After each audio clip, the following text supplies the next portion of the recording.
Ele pensava que estava no controle de tudo.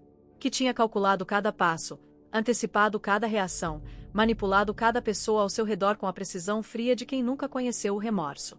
Renato Maia construiu seu império sobre a dor alheia, sobre mentiras empilhadas como tijolos de uma fortaleza que ele acreditava ser indestrutível. Mas toda fortaleza tem um ponto cego. E o dele tinha nome, tinha história, tinha um rosto que ele jamais esperaria ver de pé diante dele, olhando nos olhos, pronto para destruir tudo que levou anos para construir. Vamos começar pelo momento que ninguém viu chegar, aquele instante em que o jogo virou de vez e o homem que achava que sabia tudo descobriu que não sabia absolutamente nada. Imagine a cena.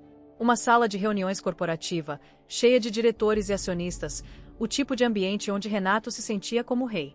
Era seu território, seu palco, o lugar onde ele exercia poder com naturalidade de quem nasceu para dominar. E de repente, a porta se abre. Jonas entra. Depois Maria do Carmo. Depois Mariana. Depois Caio. 4 pessoas que representam tudo que ele tentou destruir, caminhando em direção a ele com a calma de quem já ganhou a batalha antes mesmo de ela começar. A reação de Renato é instintiva e reveladora. Ele grita. Ele xinga. Ele tenta usar a autoridade que sempre funcionou para silenciar quem ousasse desafiá-lo. Mas dessa vez, algo é diferente. As palavras não surtem efeito. Ninguém recua.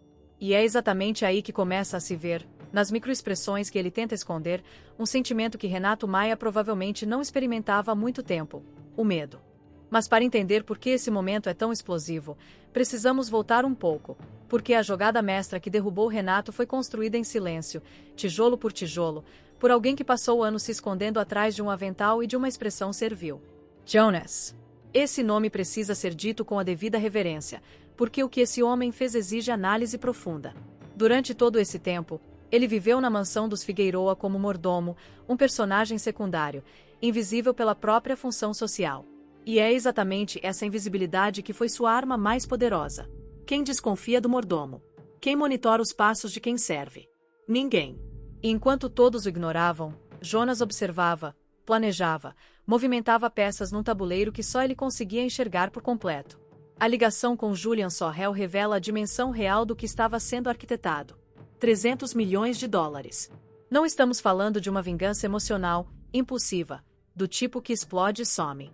Estamos falando de uma operação financeira internacional, com logística, com contatos, com planejamento de alto nível. Jonas não é um mordomo vingativo. Jonas é um estrategista que escolheu o disfarce perfeito para operar sem ser visto. E tem uma camada psicológica aqui que é absolutamente fascinante. Jonas diz, em determinado momento, que os 300 milhões estão bem pertinho dele, e sua voz carrega algo além da alegria. Carrega alivio. Esse é o sentimento de alguém que carregou um peso enorme por muito tempo, que viveu uma vida dupla exaustiva, e que finalmente vê o fim do túnel. Ele não está comemorando uma vitória fácil. Ele está soltando um fardo que quase o esmagou. A revelação de que Jonas é irmão de Onofre muda tudo retroativamente. Cada gesto de deferência, cada sim, senhor, cada momento em que ele baixou os olhos diante de Renato, ganha um novo significado sombrio e perturbador. Era tudo atuação. E que atuação? O nível de autocontrole necessário para fazer isso por tanto tempo, para engolir a raiva, para sorrir quando se quer gritar, é quase sobre-humano. Jonas não é apenas inteligente. Jonas é alguém que transformou a dor em combustível e a paciência em instrumento letal. Agora, vale a pena pausar aqui, porque se você ainda não se inscreveu no canal, faça isso agora. Toda semana a gente mergulha fundo nessas histórias, vai além do que aparece na tela e analisa o que realmente está acontecendo nas mentes e nos corações desses personagens. Clique em inscrever-se e ative o sininho para não perder nada. Vamos falar de Mariana, porque ela merece um capítulo inteiro nessa análise. Existe uma tendência de ver a protagonista como a personagem que reage, a vítima que se levanta, e isso não está errado, mas é incompleto. O que Mariana demonstra nessa fase da trama é uma inteligência emocional raramente vista em personagens que passaram pelo nível de abuso que ela sofreu. Pense no que ela faz dentro da própria casa, no território de Renato, usando as ferramentas disponíveis com uma frieza cirúrgica. O brinde, a taça, o frasco. Ela sorri, ela propõe paz. Ela diz exatamente o que Renato quer ouvir sobre as ações, sobre o irmão, sobre a lealdade conjugal. E Renato Bibi. Literalmente e metaforicamente. Porque o maior defeito dos homens como ele é a arrogância. Eles nunca acreditam que a pessoa que consideram inferior possa ser mais esperta. E essa cegueira é o que os destrói.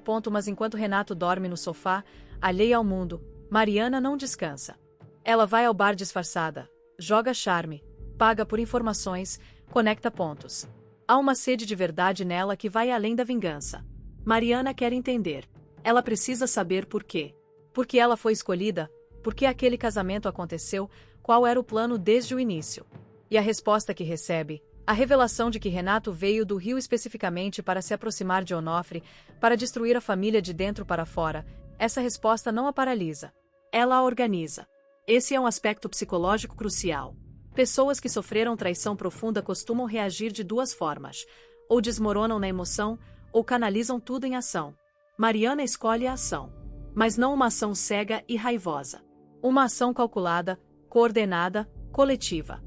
Ela entende que sozinha não derrota Renato. Então ela constrói uma aliança.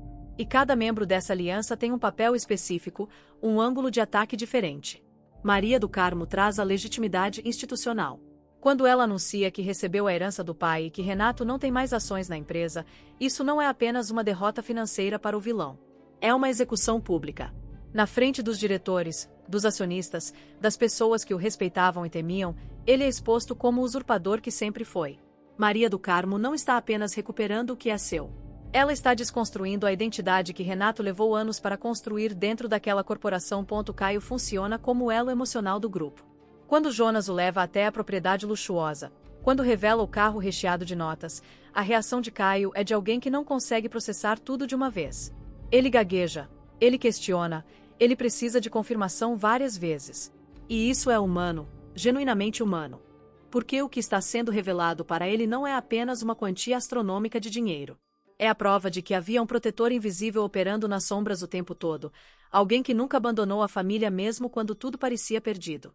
E voltamos a Jonas, porque há uma cena que passa rápido mas diz muito. O momento em que Isabelle entra com a fita cassete e exige que o patrimônio escondido seja colocado em seu nome. Jonas recusa. Sem hesitação, sem negociação, sem medo das consequências. Para um homem que passou anos sendo deferente com todos ao redor, essa recusa firme é um ato de caráter absoluto. Ele poderia ter cedido. Ele tinha o controle daquela situação. Mas ele escolheu honrar o que era certo, mesmo sob pressão. Isso revela algo sobre Jonas que vai além da inteligência estratégica. Ele tem princípios. E são os princípios que separam o vingador justo do simples criminoso.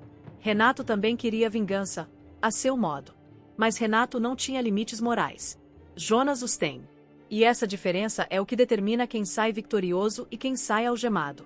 O colapso final de Renato na sala de reuniões é um espetáculo psicológico que merece desaceleração total. Ele não aceita. Ele surta. Ele grita que vai voltar, que vai cobrar, que aquela herança era para ser dele. Essa reação não é a de alguém que perdeu um negócio. É a de alguém que perdeu a ilusão central de sua existência. A ilusão de que era invencível, de que havia planejado tudo perfeitamente, de que o mundo girava segundo as suas regras. A presença dos policiais naquele momento é quase poética. Porque enquanto ele é rendido, enquanto suas mãos são puxadas para trás, o grupo que ele tanto subestimou está ali, de pé, inteiro, comendo o fruto de tudo que plantaram com paciência e coragem. E agora chegamos ao terreno das teorias, porque essa história não termina com as algemas. Termina com perguntas que ficam no ar e que merecem resposta. A primeira teoria é a mais sombria e a mais provável para quem conhece o padrão desse tipo de narrativa. Renato não está acabado. Homens com o nível de recursos, contatos e frieza que ele demonstrou ao longo da trama raramente sucumbem ao primeiro golpe. A prisão pode ser temporária. Ele pode encontrar advogados, brechas legais, testemunhas corruptíveis. E quando sair, a questão não é se ele vai querer vingança. A questão é contra quem ele vai direcionar primeiro. A segunda teoria diz respeito a Jonas e à sua verdadeira identidade. Revelar que é irmão de Onofre foi uma jogada necessária para destruir Renato publicamente, mas essa revelação abre uma caixa de Pandora. Quantas pessoas da família Figueroa sabiam? Quantas foram cúmplices passivas do esquecimento de Jonas? E mais importante, com o vilão fora de cena, Jonas vai querer reconhecimento oficial? Vai reivindicar um lugar na família? Ou vai preferir desaparecer novamente, de volta às sombras que tão bem conhece? A terceira teoria é sobre Mariana e o preço emocional de tudo isso. Vingança satisfaz no calor do momento. Mas e depois?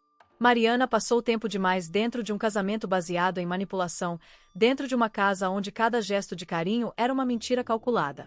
Isso deixa marcas que a vitória jurídica não apaga. A questão real que essa trama vai precisar responder não é se Renato será punido. Ele já foi. A questão é: o que Mariana faz com a versão de si mesma que sobrou depois de tudo isso? Quem é ela do outro lado dessa história? Porque é isso que as grandes novelas fazem quando são bem escritas. Elas não terminam na punição do vilão. Elas terminam na reconstrução do herói.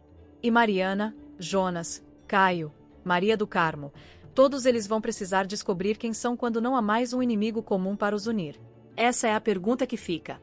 E ela é muito mais interessante do que qualquer segredo que Renato ainda possa esconder.